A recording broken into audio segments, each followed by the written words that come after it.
Salut à toutes et à tous, c'est Tiamax et bienvenue dans ce 13e épisode de Rand the Book. Cela refait encore un bout de temps que je n'ai pas sorti de vidéo. Parce que t'es un branleur? Non.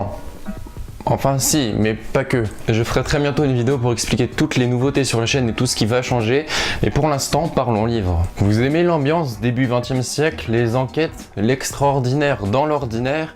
Eh bien vous allez être servi. Aujourd'hui on parle du premier tome de la 25e heure qui a été écrit par Feldrik Riva. Alors, comment résumer? L'histoire se passe à Paris en décembre 1888.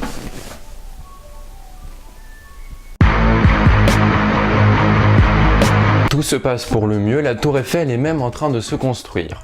Enfin bref, tout va très bien. Puis, quelques rumeurs commencent à circuler, les morts ne seraient plus morts. Des cadavres auraient même disparu. Un faux ou un tox? Toujours est-il que l'inspecteur Lacassagne est mis sur l'affaire avec son tout nouvel auxiliaire, Louis Bertillon. À ce qu'on dit, l'inhumain Eudes Lacassagne est le meilleur enquêteur de Paris, mais il se pourrait bien que ce titre soit remis en cause avec cette enquête. Passons désormais aux critiques avec les points positifs. Le premier point positif, c'est les personnages. Ils sont en effet très travaillés et très différents. On a un mélange entre les personnages qui sont attachants tout le long de l'histoire, ceux qui à première vue nous semblent antipathiques, mais qu'au final, on apprend à les découvrir et on apprend à les apprécier, et ceux qui restent des cons tout au long de l'histoire, on va pas se mentir. De plus, certains personnages de l'histoire sont des personnages qui ont réellement existé à cette époque, comme Georges Méliès ou le professeur Charcot.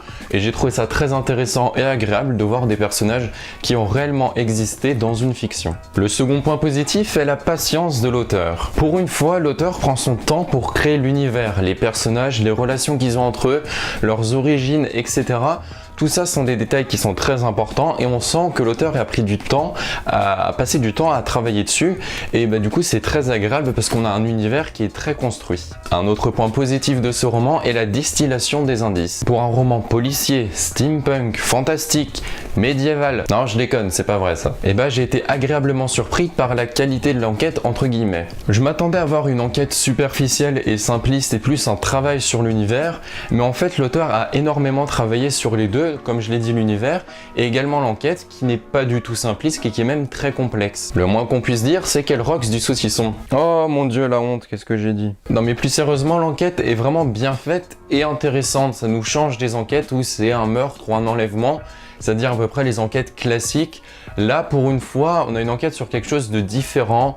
Une enquête sur les morts, c'est pas tous les jours, c'est pas aussi la révolution du siècle. Ça change un peu de ce qui se fait d'habitude et c'est toujours très plaisant. J'ai également beaucoup apprécié la complexité de l'histoire et de l'univers. Comme je l'ai dit, l'auteur a pris son temps pour nous faire un univers complet. Bon, en fait, ce point est un peu un résumé des deux points précédents. Dans ce livre qui est dans un univers plutôt classique, étant donné que c'est dans le nôtre, l'auteur nous montre qu'on peut faire une histoire très intéressante et complexe sans aller inventer de nouvelles planètes et de nouveaux systèmes. Enfin, je dirais que la fin de l'histoire nous met le hype parce qu'on sait des choses que les personnages ne savent pas.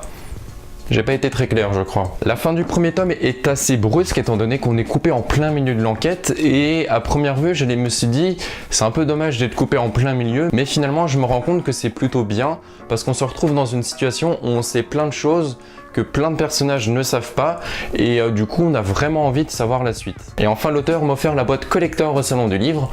Ça n'a rien à voir mais je tenais à vous le dire et là vous la montrer parce qu'elle est très jolie, tout comme les deux couvertures du tome. Donc ça, celui-là c'est le premier et celui-là c'est le deuxième. C'est d'ailleurs la couverture de celui-là qui m'a donné envie de lire la saga en entière.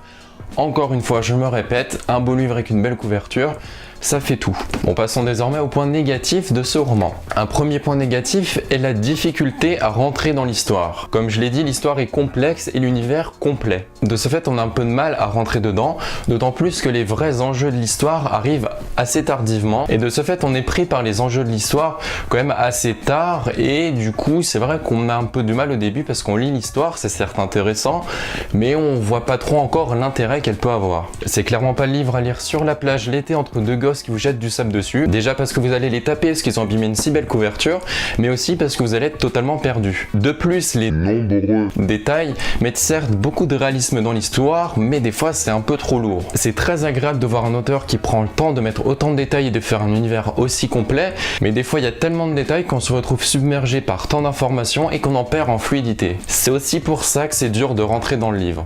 Eh, la bonne blague, Michel!